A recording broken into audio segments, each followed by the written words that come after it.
Are just going to have to know that I'm saying the truth. Like I said, the truth, when I was saying to people for 6 years, I did not do a deal with the government. I would never do that. And here I am a month before I went to jail, July 22nd, 2015, on the Higher Side chats. And this is me speaking here. Yeah.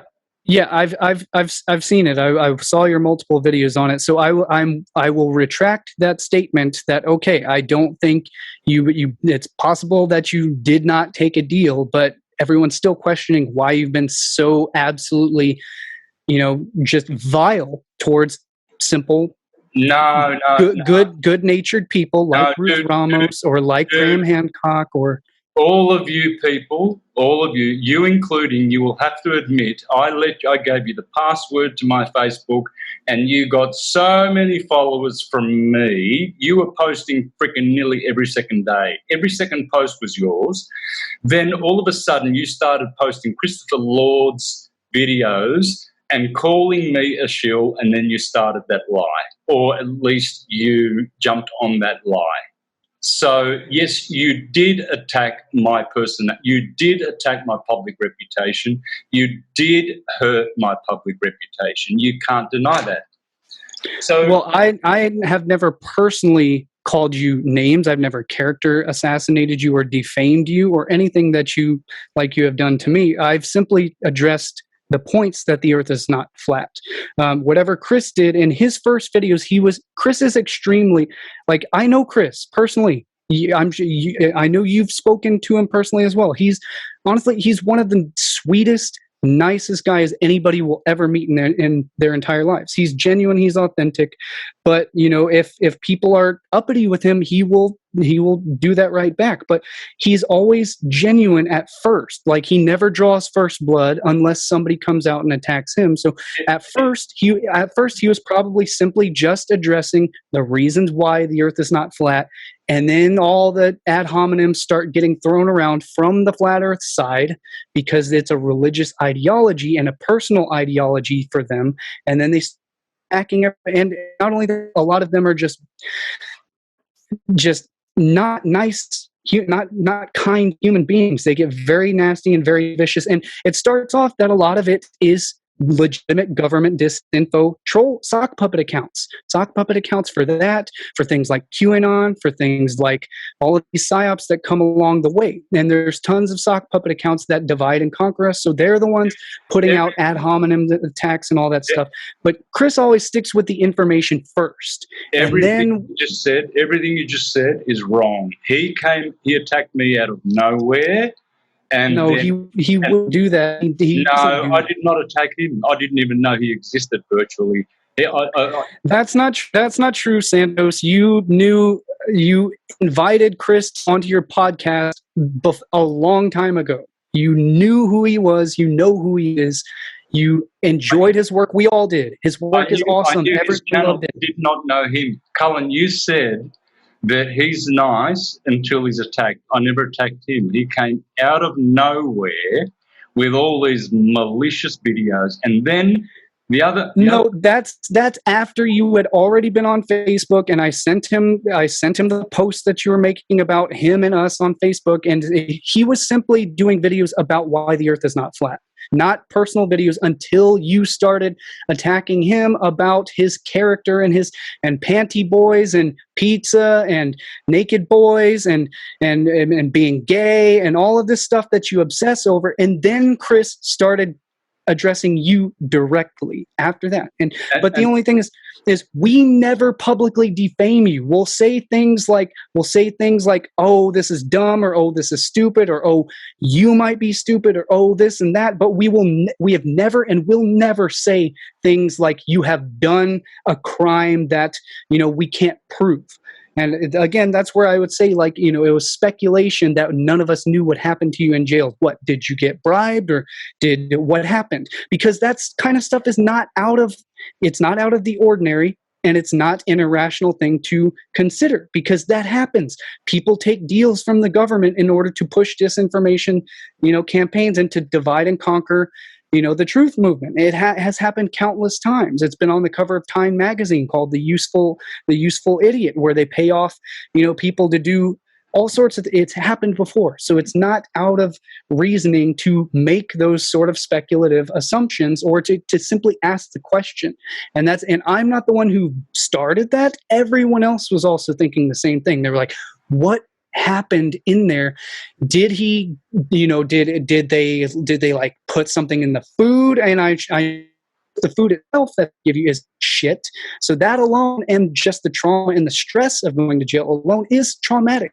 I understand it creates a lot of trauma and can be very, traumatic. So we all understand that, and we all have sympathy for you for that. We all understand that. We all feel bad that happened to you, and we all supported you before that. We all supported you. And then you stabbed me in the back.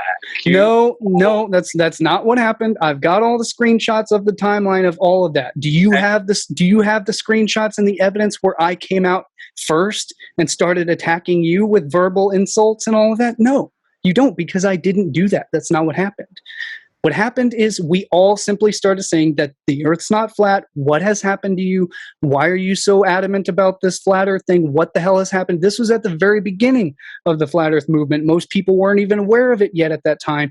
We didn't know that the YouTube was freaking blowing up with flat Earth, videos and all that stuff at the time. Most of all of us were way off into other stuff like the sovereignty and all of that stuff, which sort of went by the wayside, and now it had been replaced entirely by a adamant religio-zealous fundamentalis of flat Earth. It was this like born again like flat Earth thing, and we were all like, where the hell did this come from? Why is this happening?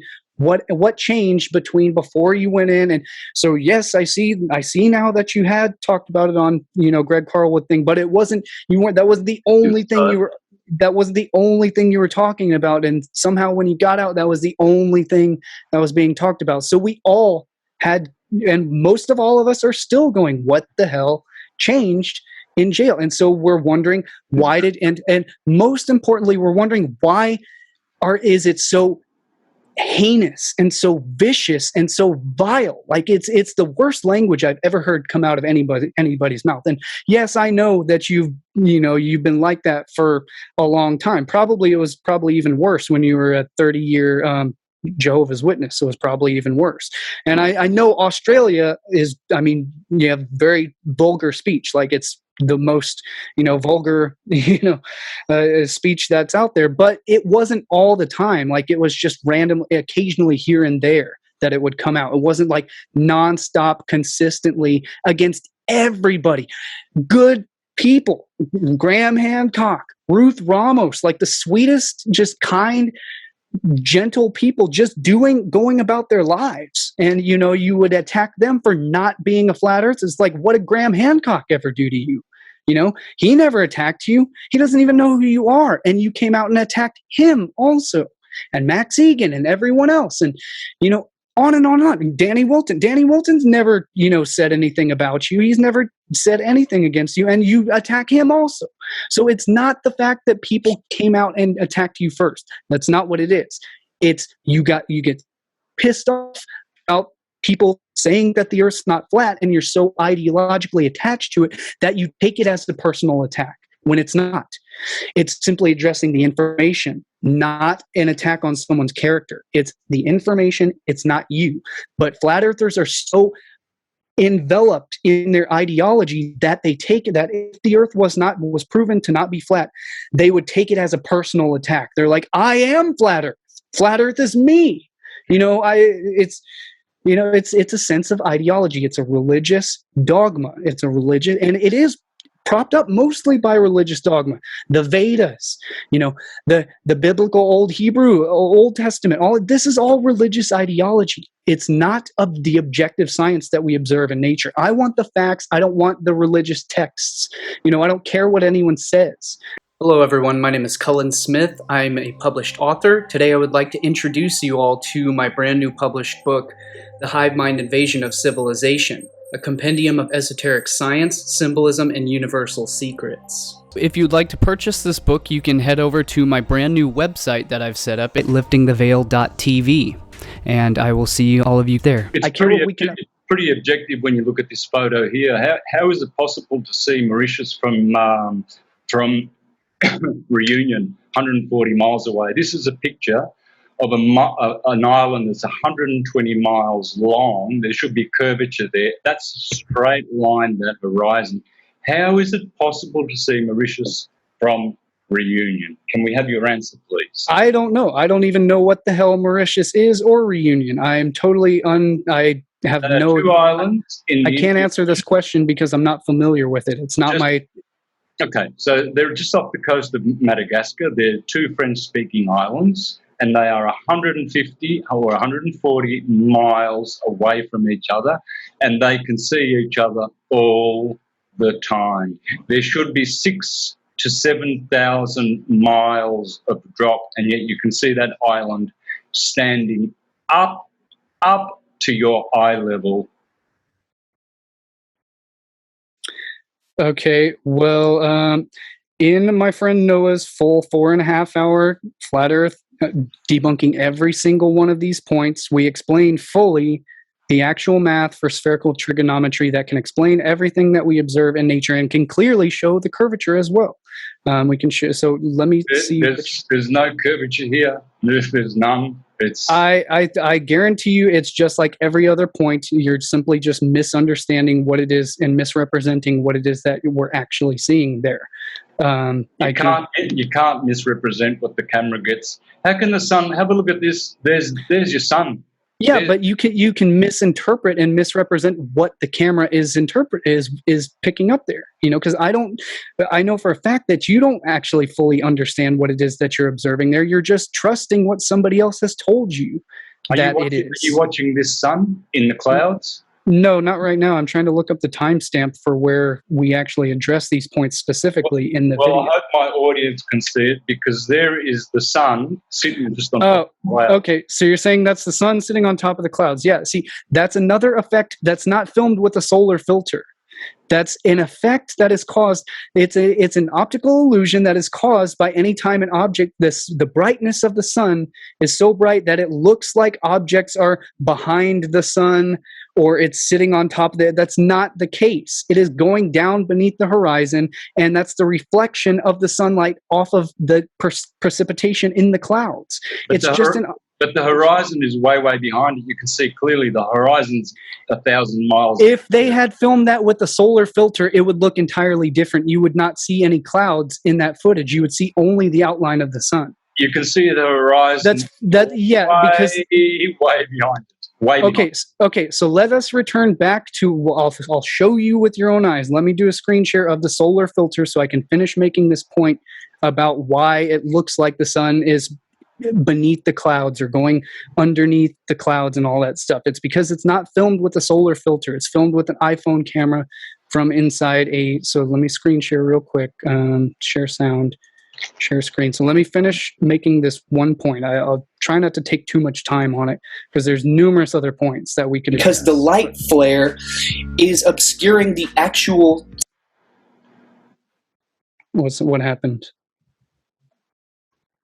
All of that that lens flare, all of that overexposure, and it reveals just the actual silhouette. So this is the footage of if you're using a solar filter on a telescope. This is viewing the sun through a telescope with a solar filter. This telescope is a Coronado.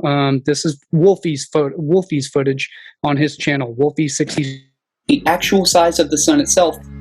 So here is the footage from the telescope, and because it is a hydrogen alpha solar scope, it allows us to see surface detail and also the prominences. I had the camera taking one frame every 2 seconds, and I compiled the time lapse at 30 frames per second. So 1 minute of footage here represents 1 hour of real time. As I fast forward through the video, you can see very clearly the rotation of the sun. Looking at this feature here and a few spots up in this part of the sun, as I move back and forth, you can see the spherical nature of the sun and the fact that it is rotating. Yep, the sun rotates. Yeah, I know. 34 That's degrees that's not the latitude main point that I wanted to matches show. what we are seeing. And that allows us to see the angle of the Earth at south 34 degrees latitude in Sydney as it would appear from the North Pole. When the sun sets, we can see the orientation of the Earth.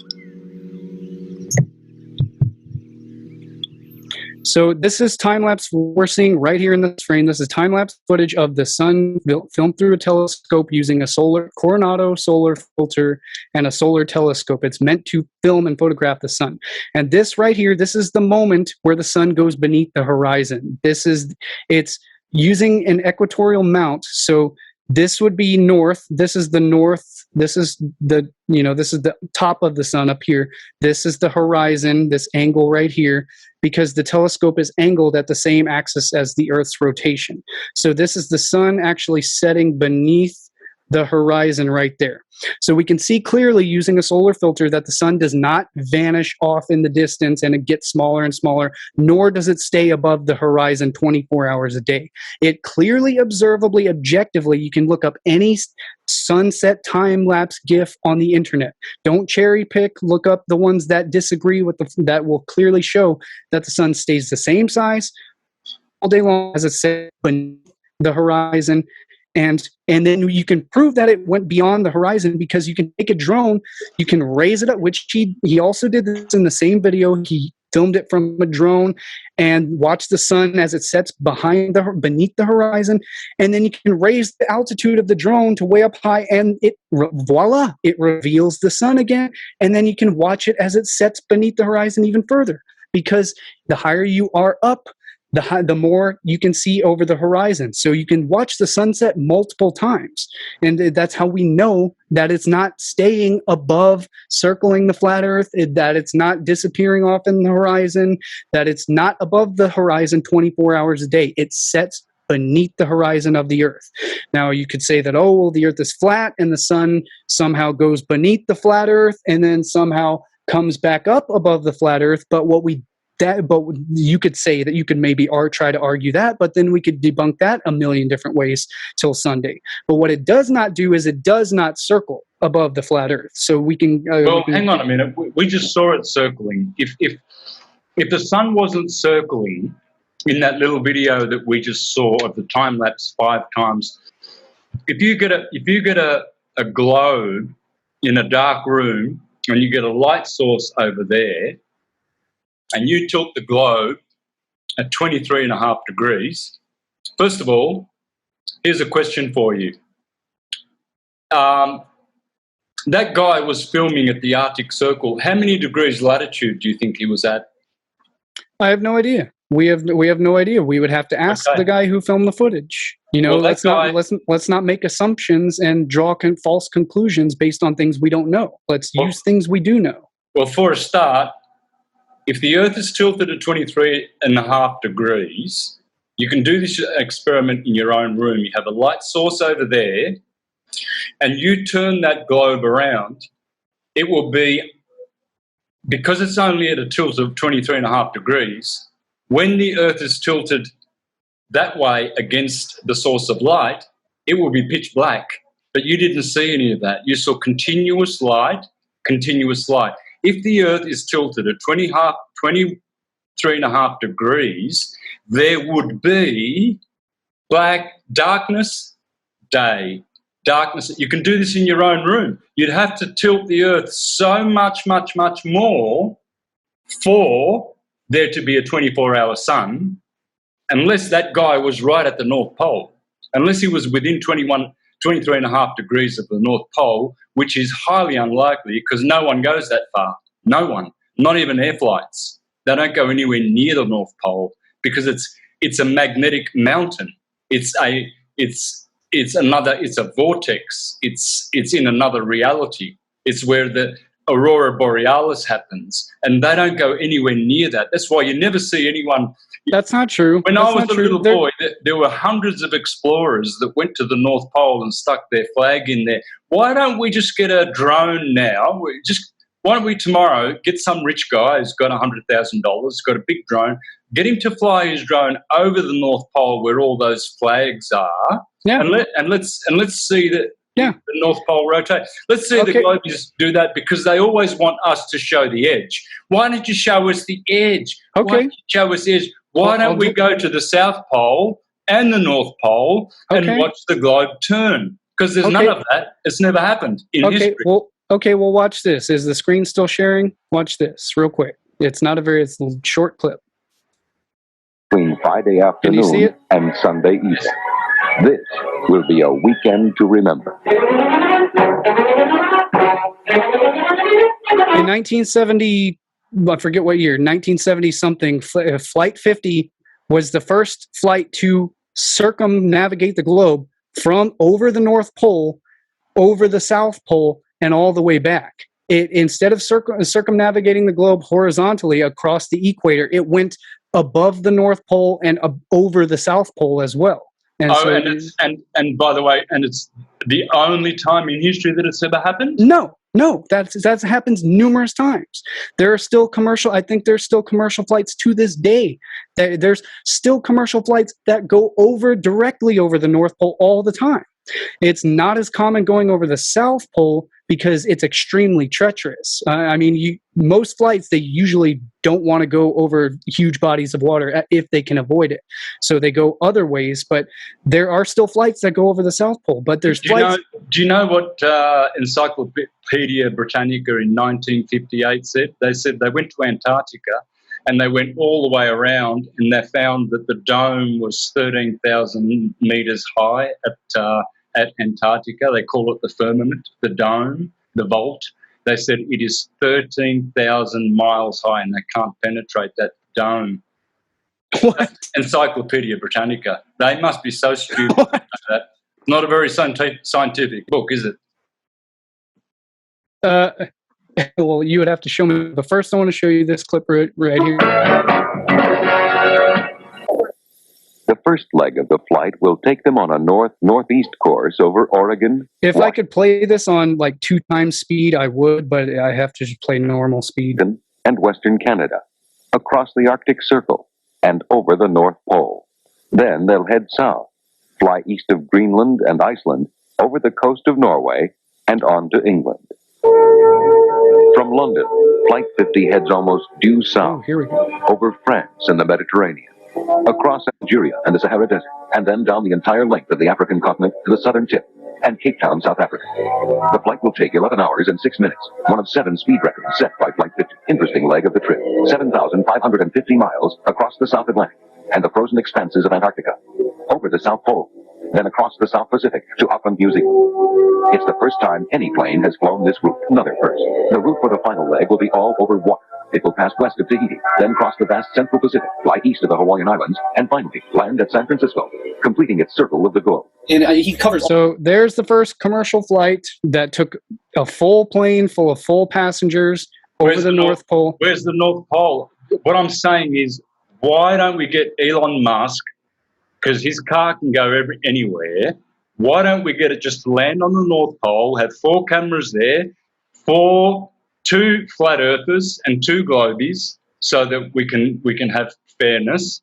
We bring 4 people that are of different schools. We all go there with a helicopter to the North Pole, and we watch the North Pole and the South Pole do a turn in 24 hours. That would fix all of your problems. Well, yeah, straight away. But you know, you can never do it. Ever. My friend, I talked to her about this because she dated Elon Musk there for a brief little period, and she's still on a text message basis with him. In fact, she accidentally drunk texted him while I was visiting her.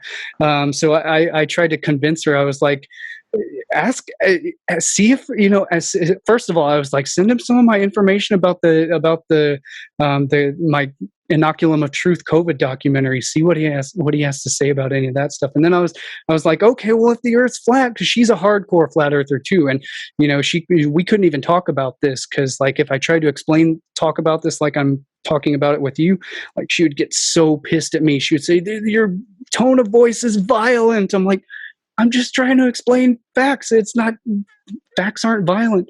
But so anyways. Exactly, and I agree with her. It's all the globies who are vile and disgusting. I get death threats every day. I had a guy tell me when I was in Australia that he was going to come and visit me and rape me with my guitar because of flat earth. I had a guy in Oregon come to murder me because of flat earth. He was jealous that's of great. me. And he got himself murdered with his own baseball bat and knife within 15 minutes. Okay, well, let's try and keep the conversation, on just information, because I don't want it to get banned. The globies are the killers. They are the murderers. I don't want it to get banned from YouTube or Facebook, so don't use speech that we don't need to be talking about. So we don't need to be talking about any of that stuff. And honestly,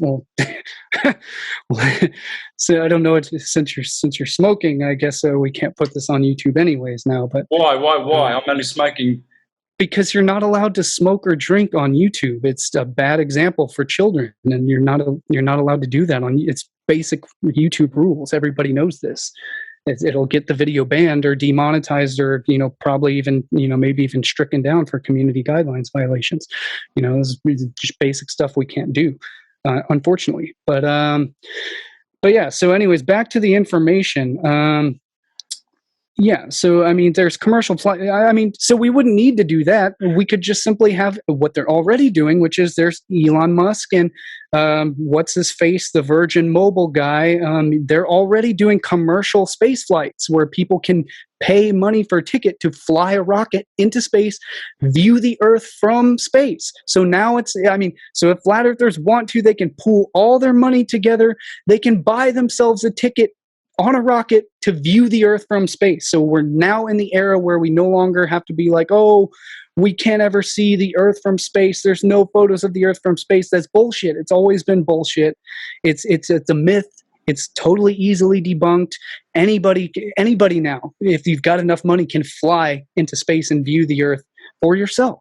But then we could get into all the excuses like, oh, well, the windows on the rocket, they're just curved windows, and it's all a conspiracy. They're trying to curve the windows to make it look like the horizon, like the Earth is curved when it's actually flat. So sure, we can make all those excuses all we want, but we have infinite other ways to prove that the Earth is not flat, such again the objective footage of the sun.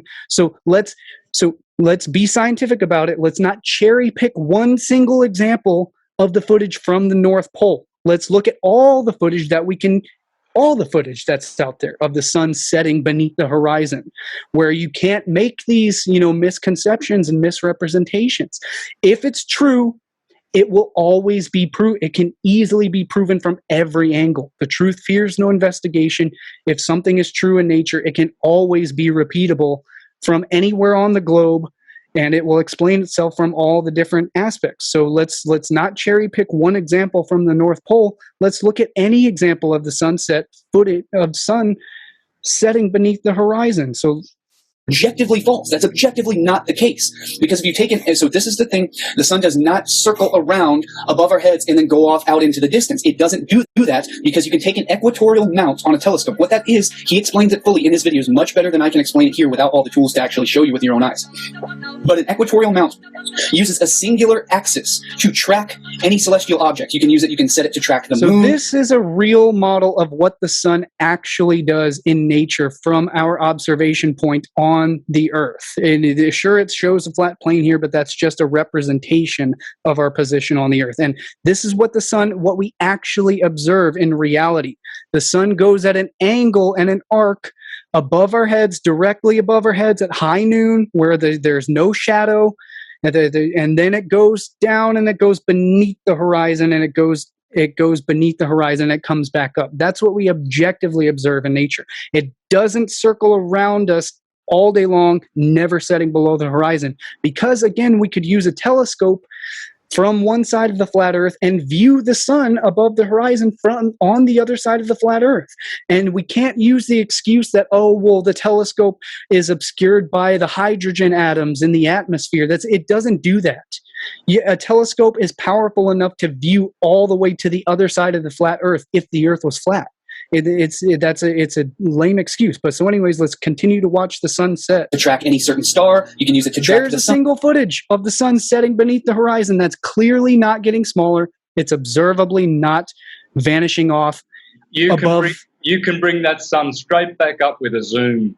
Yes, no. You cannot zoom back in and have that sun get larger again. That would not happen. You absolutely can. You absolutely I have a friend cannot. in Australia who's done it. I have a friend in Australia who's Did done he use a solar? Did he use a solar filter? Yes, he did. He used everything. He's a professional. He's a Sure he is. I'm sure he's a professional. Yeah, he's a professional. Yeah, I'm sure he is. You say I'm a liar now. I'm saying that all flat earthers claim to be professionals at things that they are not. Has been a professional photographer, interviewer. He's been a So we can ask him. We can ask him if that footage. We can ask him if that footage was filmed with a solar filter, and we can know if it was filmed with a solar filter. It's easy to see if it used the solar filter. And I guarantee you, if the sun got larger again, what we can do with this footage here that's showing on screen is we could use it. If we elevated our altitude, the sun would begin to appear above the horizon again. But if we went lower in altitude, it would go further beneath the horizon. So we could watch it set numerous times if we raised our elevation, such as climbing up on top of a mountain and watching the sun, or just if we were using a drone filming this and raise the altitude of the drone way up thousands of feet higher, we would see the sun start to come back up from beneath the horizon. And then it would continue to set beneath the horizon once again, because that's what it does. You could not zoom in on the sun here and it get larger and come back above the horizon. It would not do that. I've seen it done many times. Absolutely, it can be. That sun is not setting. That sun is curving. It is curving around. It appears to be going straight because that's an optical illusion. You must remember the sun is transcendental. It's not material. You can't triangulate the sun. You're saying this is the sun curving right there, going beneath the horizon. Absolutely, it's curving over the flat Earth, and that's curving over the flat Earth. Then how is it not vanishing off and getting smaller? How is it not getting smaller? Atmospheric refraction, atmospheric lensing, atmospheric aberration. Okay. Well, my friend Noah, we fully explain all of the atmospheric lensing as well further on, way later in this film. It's 4.5 hours long, addressing each and every point, fully explaining it. We're not making fun of anybody. I mean, maybe we're poking a little jokes here and there, but only where it's appropriate. But we're mostly addressing just the information. So we address atmospheric lensing and atmospheric refraction as well. So, I mean, if we wanted to, we could go deep into that point, but I don't want to bounce around all over multiple different points. We can continue. So, okay, if that's the argument, is that it's not staying the same size. It's just atmospheric lensing and atmospheric refraction. Well, okay. Well, I would sometimes here I watch the sun go down, and sometimes it's like this, and sometimes it's like that. Exactly. It depends on how much clouds, how much the sun is obscured by cloud footage, or how much the light. It depends on the refraction index, and it depends on the atmosphere and how dirty and polluted it is. Simple. Yeah, that's true. That is a factor that does come into account occasionally, sometimes, not all the time. But here's another time-lapse footage. So here's another main point. So if you use a time-lapse footage of the sun, so here's footage of what on the flat Earth we could consider is the celestial sphere and the sun both fixed together. So this is a time-lapse GIF. You can look up this GIF on Google. You can just type in time-lapse sunset GIF, and you'll find this image of the sun setting beneath the horizon. And you can see also the celestial sphere, how they're both fixed. The sun is fixed to the celestial sphere. Exactly. Yes. Yeah. What does that tell you? That they are all turning together. The same with comets. They're all set in the firmament. because we have a firmament above our heads. Here's Those stars are not a million miles away. So let me finish the point, explaining this on the video here real quick. And the same fixed angle as they set beneath the horizon, which shows and proves to us that it is because of the Earth's tilt and the Earth's spinning on its axis, which is why it appears that the sun and the celestial sphere are both moving at the same fixed rate of speed and angle as they cross beneath the horizon. And we know this is because of the Earth's rotation, rather than in the flat Earth model, they think it's because the celestial sphere and the sun are both fixed, rotating above around the stationary flat Earth, which is not the case. Because if that was so, then you would not see the angle of the celestial sphere and the sun going beneath the horizon at that angle, almost perpendicular to the horizon of the Earth. Instead, they would be rotating at a parallel angle above the horizon of the Earth, and so, which means the sun would never set, since it is fixed at the same speed as the celestial sphere, as we notice and observe with our eyes in reality. And so again, this angle of the celestial sphere. So you have it. If the sun was fixed to the celestial sphere, it would be going horizontally above the flat Earth. So the sun never sets above the flat Earth. It never goes beneath the horizon. So it would not be at a perpendicular angle to where we're standing on the Earth, the horizon. It would not be perpendicular and going beneath the horizon, as we clearly observe in all the footage of the sun setting beneath the horizon. It does not, the celestial sphere does not circle at a parallel angle to the flat Earth, to the horizon. Yeah, it doesn't do that. That's simply because of your perspective. That's a massive, massive perspective warp, and you should know that. You should know if you get a spoon and face it to you convexly, your image will be upright. If you turn it around concave, you're flipped upside down. We're talking about a concave, transcendental torus field that the sun is inside of. We're not talking about a mechanical clock here that is rigid or that is something that is tangible. The sun is not tangible, just like a rainbow. You'll see a rainbow, the guy next door can't see it, but it's because it's not tangible. The sun is just a condensed rainbow. And as it turns and it curves, that's where the vanishing point is. You cannot see past that vanishing point. It's just curving below because it's so far away, it seems to go down, but it does not. And all of the scriptures concur this. If you're not a scripture guy, that's great. Let's leave that for posterity, because I am. And I know that what is being taught today is pseudoscience, Copernican, New Age bullshit. I'm going with the ancients. I go with all the ancients. They were smart. They built Tartaria. The Jesuits destroyed it, and they created globalism because they knew, contrary to what you said before, they knew that there were going to be many voyages across the sea, and they knew that people were just going to work out that it's flat, so they had to start deluding the people. That's why it took them 200 years of opium wars with China to destroy and infiltrate their universities and destroy their square, flat Earth model. So you're saying the Earth is square now? Well, they had a square version. Yes, there is a squareness. There are four corners within the roundness of the Earth. There is a fourness to it. There are four pillars, according to all the scriptures, even the Quran. Where are the pillars located? They are at the outer edges of the plane. That's why I'm thankful that you call it a planet, and not. I'm glad before that you said you called it a planet, not a globe, because planet simply means plane. So every time you use the word planet, know this. Plane of Eartha. Yeah.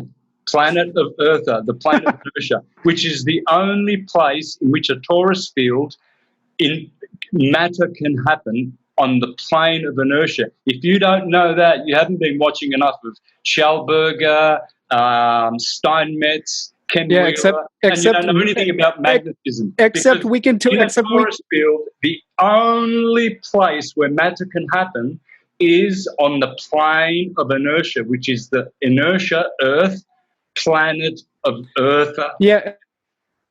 Every single object in nature wholly spherical is not flat as a plane. There is no object in nature that is a flat plane except for like snowflakes. Everything else is a full spherical object, especially water, which is why one of the flat earthers' main arguments is, oh, well, water never curves, and it's ridiculous. How could water form a ball? How could a ball form that's the main thing that everything in space does, is it forms a perfect sphere. If with everything forms a sphere in nature, everything is spherical, and so we can have Ken Wheeler on here, and we can ask him himself about electromagnetism and whether the Earth is flat or not. Why don't we just ask him? Why don't we not reference him and instead just have him directly on and explain himself? Why don't we ask Steinmetz themselves? Why don't we read the writings of Tesla and see his journals about how the Earth was spherical, how he knew the Earth was a sphere and he measured it, and he was going to build his Tesla coils across the globe in his own drawings of spherical drawing. I mean, none of these people were flat earthers that you're referencing. You're misrepresenting. No, that's incorrect. Marconi, the inventor of the Earth, of the radio, he said. Not talking about Marconi. I'm talking about Tesla. Tesla's journals. I've got it here in my documentary. I've looked up the exact time stamp. I'm not sure exactly where, but In fact, the modern electric universe theory stems mostly from the work of the famous Nikola Tesla, who built all of his ideas and inventions upon the knowledge that the Earth is a spinning ball. The Flat Earth crowd apparently decided that they could portray him as a champion of Flat Earth physics simply because he had criticized Einstein's theory of relativity. And to do this, they cherry-picked and quote-mined a handful of his words out of the countless statements where he refers to the Earth as a sphere. In fact, several of his patents and many of his most popular ideas require the Earth to be a globe. So using his work to support the Flat Earth theory is just plain ignorant. It's rather like a child who's playing with a tetherball.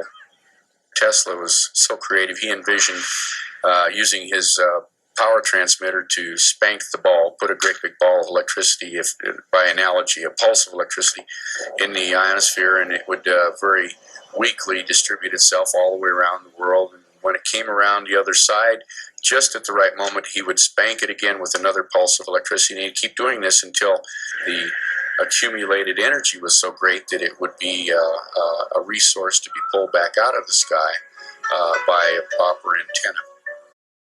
Flat-tards were apparently so desperate to contest this point that one of them either altered or invented this quote attributed to Tesla to make it sound like he believed in a glass firmament over the Earth.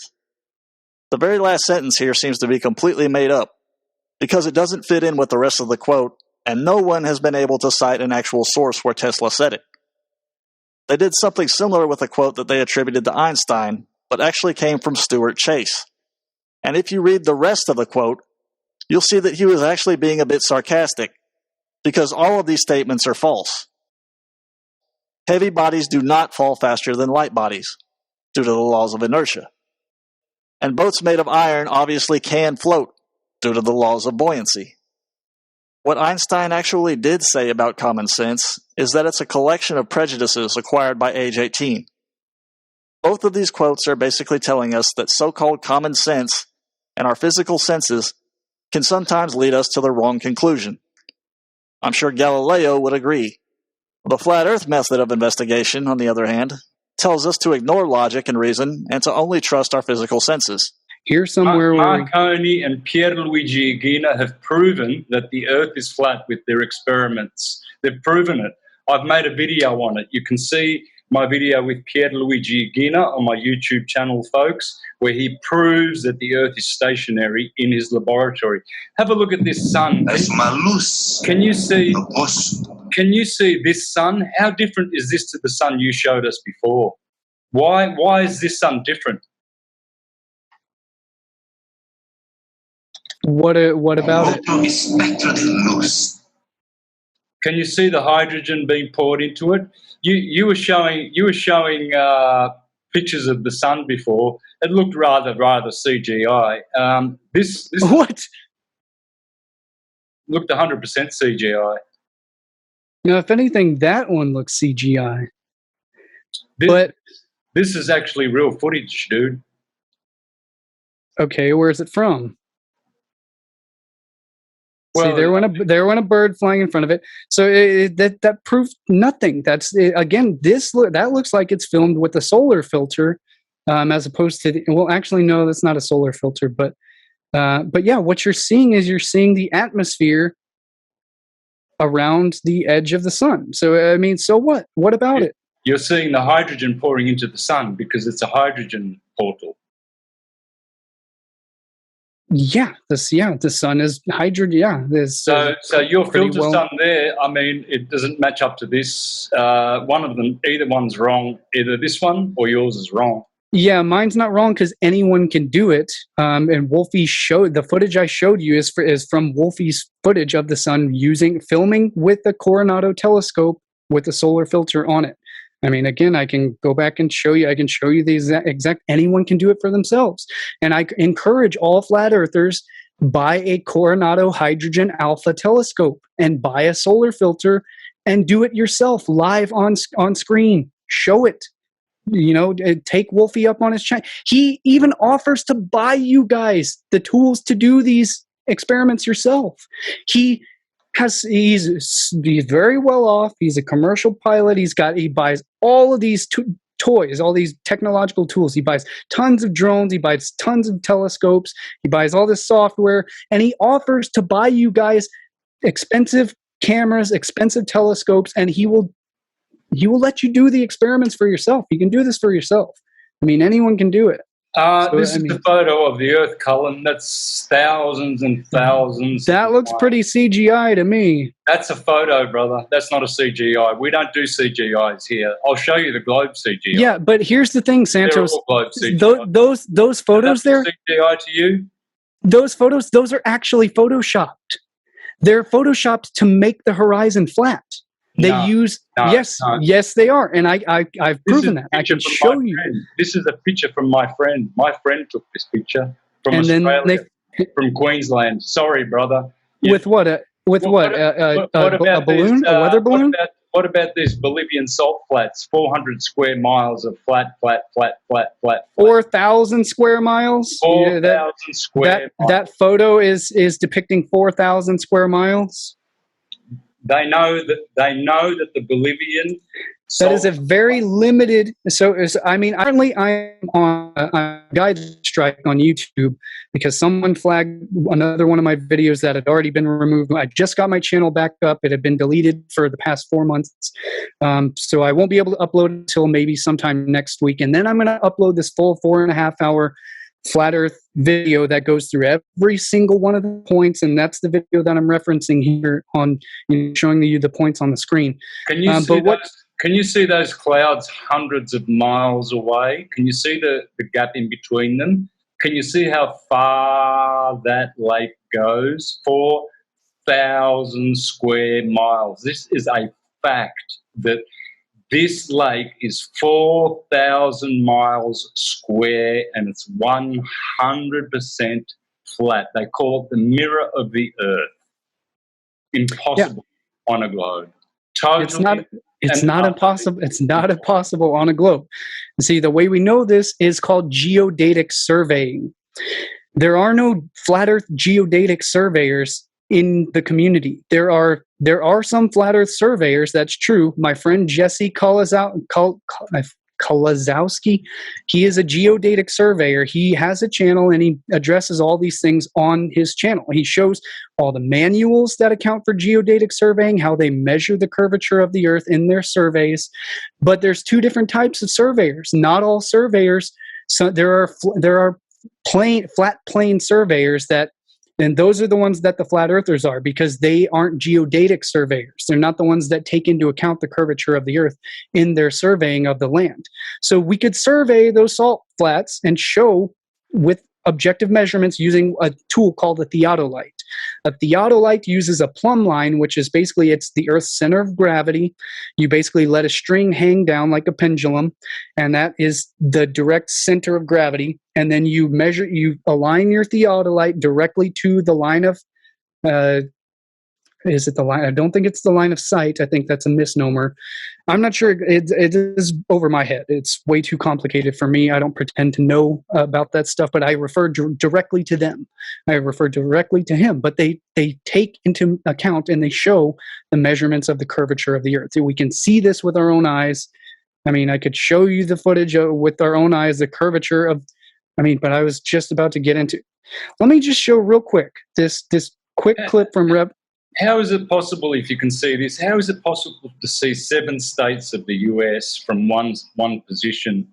I don't get that. You can see 7 flat states. You can see Tennessee.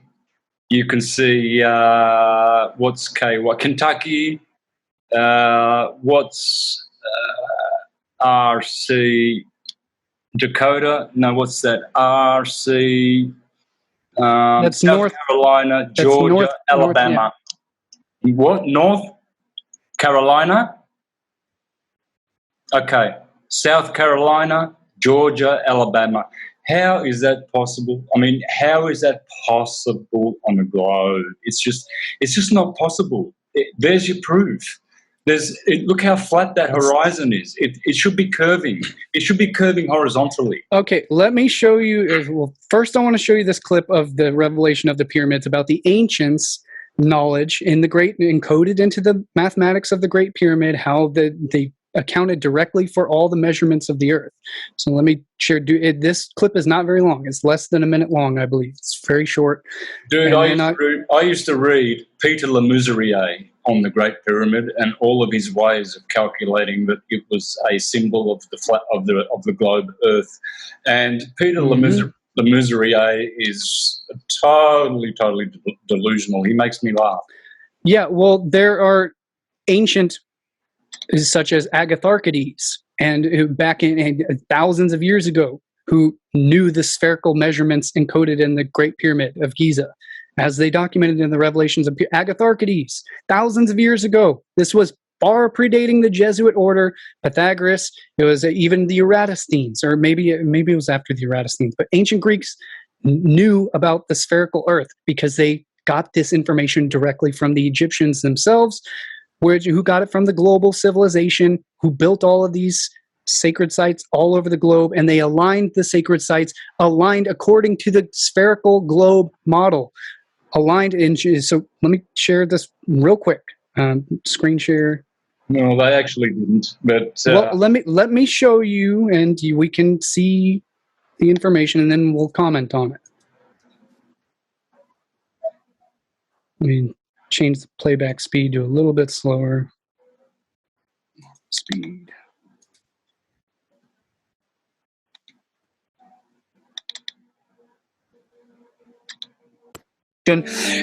Track those lines, directly align them to Gunung Padang in Malaysia, Sukhothai, Thailand, Cambodia, Angkor Wat, all these other various different sacred sites and temples all over the globe were strategically aligned to certain latitudes. So they had very advanced mathematical knowledge of how to circumnavigate the globe and to travel across continental.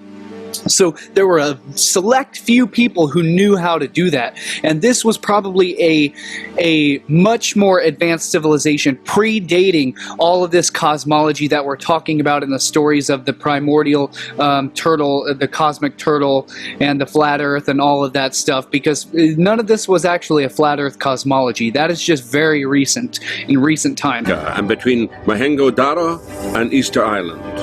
The distance between Easter Island and Giza is 10,000 times the golden number. The distance between Angkor and Giza multiplied by the golden number equals the distance between Giza.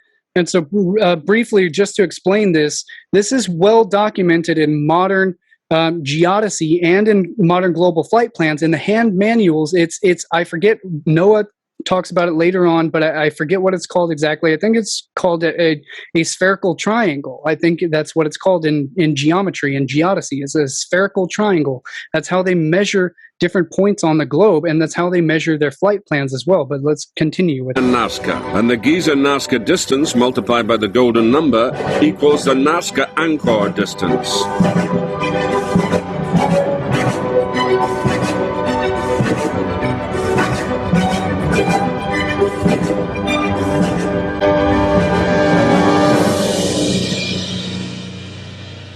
As surprising as this seems, it ties in with some earlier discoveries about the pyramids.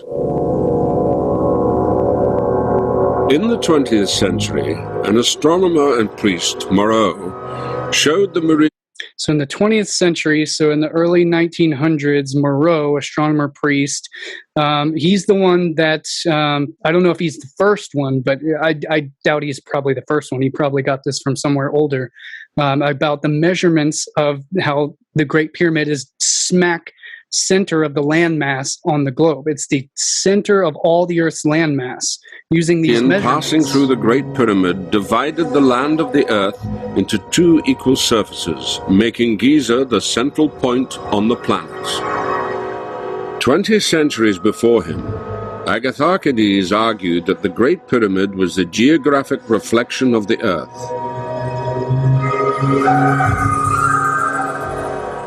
And the length of the two sides of the Great Pyramid was... So there's your four corners of the Earth square, of the square of four corners of the Earth. Sphere is cubing the sphere, squaring the circle, the mathematical geometry of the globe of the Earth. So yeah, you could use that to argue, oh, well, there's the 4 points of the corners of the flat Earth, but it's actually derived from spherical geometry. So the average distance a point on the equator moves through space in 1 second. This is a given in physics, indicating the speed of the rotation of our planet on its axis. Every aspect of the Great Pyramid... So I did, again, the math and the numbers and all that stuff, that does go way above my head, but for real experts out there, real high quality experts, like they can understand this more deeply than I can. So that they just explained that the measurements of the Great Pyramid account and directly correspond to the speed at which the Earth rotates. So it's, again, I mean, we could... They're actually measuring the speed through space. It's the speed of the ether. Yeah. Okay, so the ether's moving, the Earth is still. It's stationary. Through space in 1 second. This is a given in physics, indicating the speed of the rotation of our planet on its axis. Every aspect of the Great Pyramid is stuffed with significant numbers that connect to the world. Okay, so I guess that's it. I go through the mythology of the Great Turtle, where they likened this is where the origins of the myth of the turtle that held up the flat Earth, where it comes from. It's because the turtle swimming through the ocean literally looks like the land mass floating in the middle of the Earth, in the middle of the cosmic sea. And I mean, but all of that is irrelevant. That has nothing to do with the actual objective measurements that we can observe with our own eyes about a fully functional model of the Earth. All that accounts for every single phenomenon that we know in nature, including which the flat Earth model, it doesn't have a single functional model. Like you have yet, the main thing y'all have to do is you have to show a fully functional model. I've done it. I've done it. Please, folks, look at this video here. You have not. I have done it. Absolutely. It does not fully. It does not explain. It does not explain circumpolar star motions. It does not explain the axial. It does not explain axial precession. It does. Plain Earth is scientific. Globe Earth is not. Please watch this on my Mr. Astrotheology. This is how the Earth is. It's in between two torus fields. It's a flat Earth, and this video actually proves it. But I just want to show you something really, really funny. You guys think that the flat Earth was, turned up in 2014.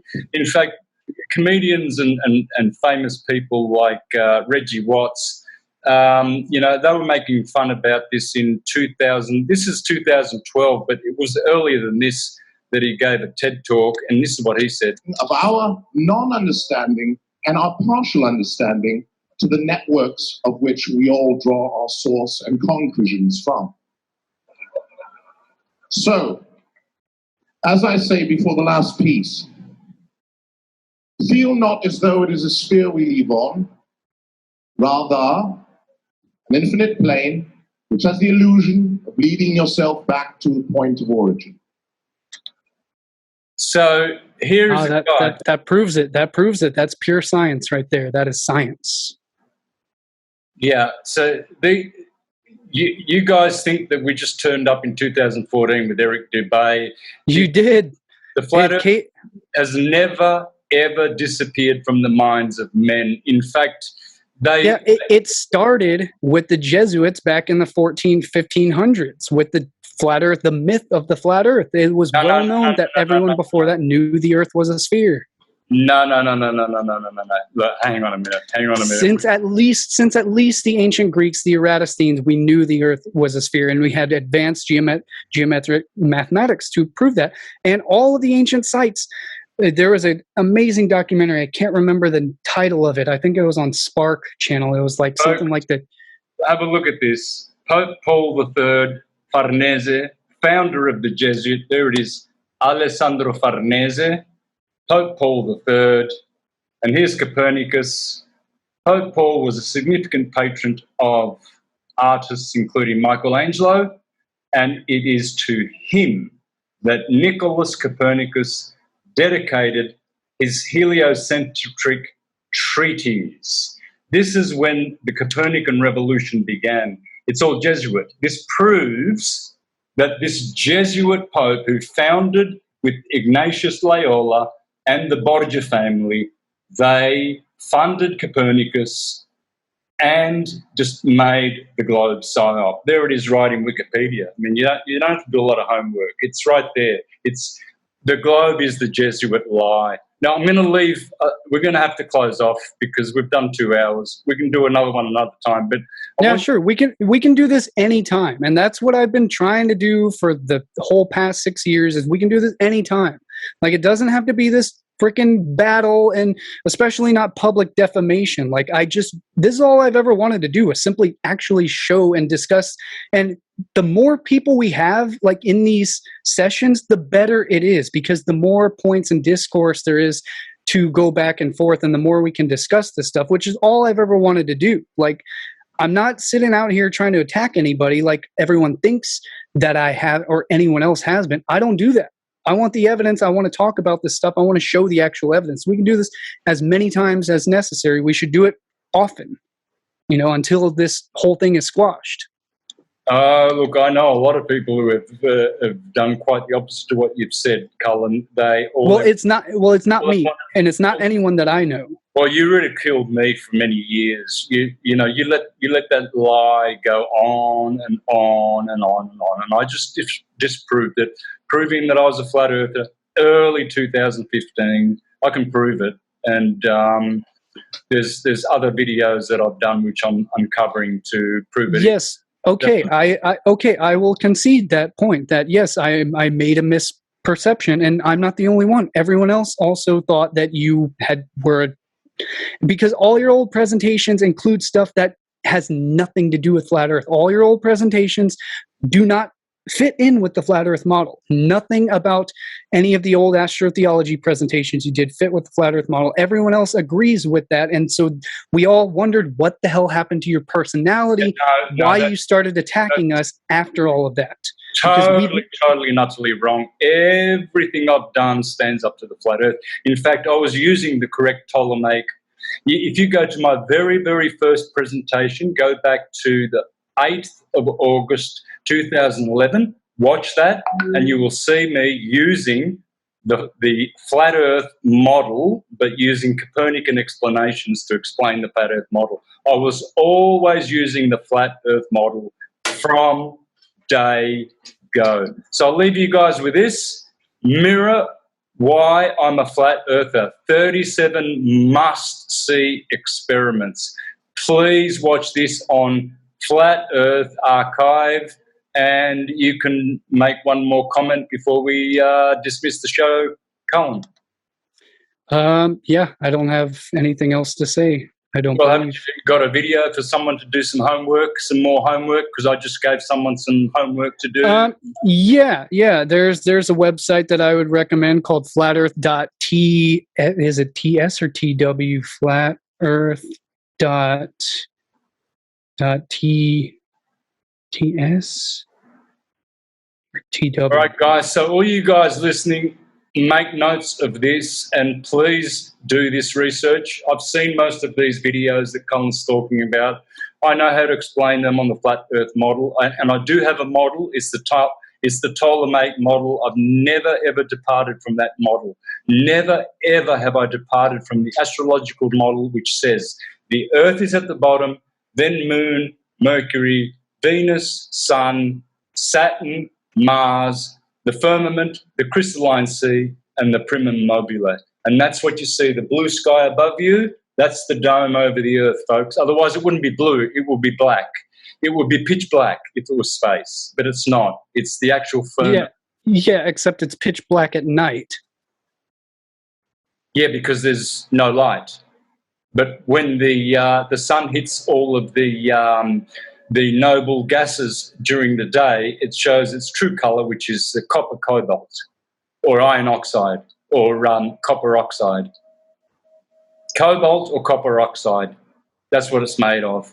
We've got proof of that. Yeah, that's false. That's false. We can take an atmospherical sample of the measurements. It's not copper cobalt in the atmosphere. It's mostly hydrogen and oxygen and I'm talking about the firmament. And ozone. The firmament is metallic. We've seen rockets crashing into the firmament. You can see, I've seen 2 rockets crashing into the firmament at about 160,000 feet. Okay, well, I'm sure there's footage of rockets going beyond 160,000 feet as well. So all right, well, let's see. You get those ones for next week or next time, and I'll get the ones where they crash into the firmament.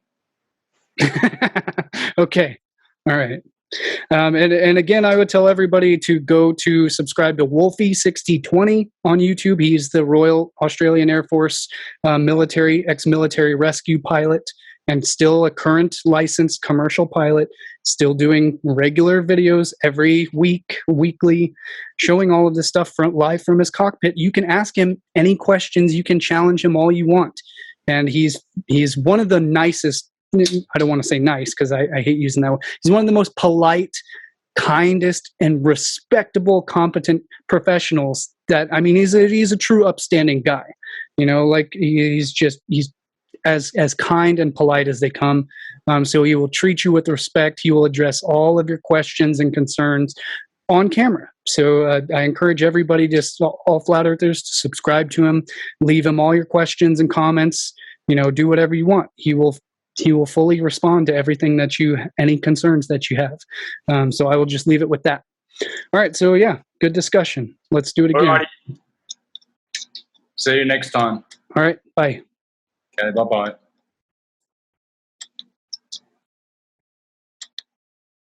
If you'd like to purchase this book, you can head over to my brand new website that I've set up. It's still very bare bones. There's a lot of work I need to do on the site, but for now it's got the basic things that I need on there until I upload all of my content. You can sign up for the newsletter to receive email updates on all of my posts as I begin to populate the site with all of my archives of articles, books, videos, and films and courses and all of that good stuff. So you'll get notifications as I begin to populate the website with all of my content on it.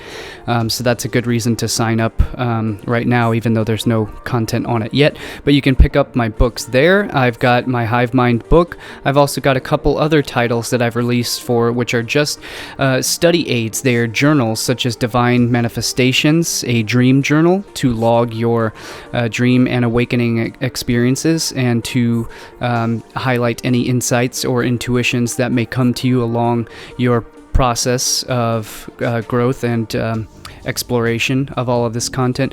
I've got a food journal to log your nutritional progress and to log your health and fitness progress as well. And I've got a 50 Days of Gratitude journal as well, and I will be releasing several more titles as well to help expand and explore your own creativity and things of that nature. So these make great gifts for any friends, beloved family, any loved ones. So these are great gifts that you can pick up and also support Lifting the Veil and the work that I do in the process. So feel free and head on over to my brand new website, liftingtheveil.tv. And I will see all of you there. All right, have a great day. Thank you. My name is Cullen Smith. This is Lifting the Veil. You can find all of my full books, presentations, videos, films, articles, posts at subscribestar.com/liftingtheveil. Patreon has suspended this work and my account and income stream for this content. So if you are a supporting patron, then please, I ask you to move your support over to subscribestar.com/liftingtheveil.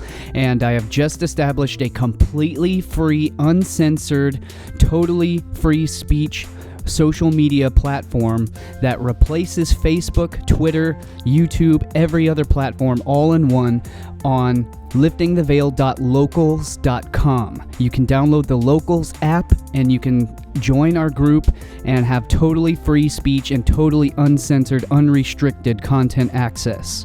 And there is also a ton of exclusive content, and I will leave the cited reference links in the description down below. So you can check that out for all of my full content, and I will see you guys in the next video. I rely solely on word of mouth, and the recommended algorithms are not recommending any of my videos or films anymore. My channel has literally been completely restricted, so I rely on your help by sharing my work around if you appreciate it, and leave me your comments. I definitely want to know what you have to share and what you have to think about all of this stuff, and I will see you in the next video.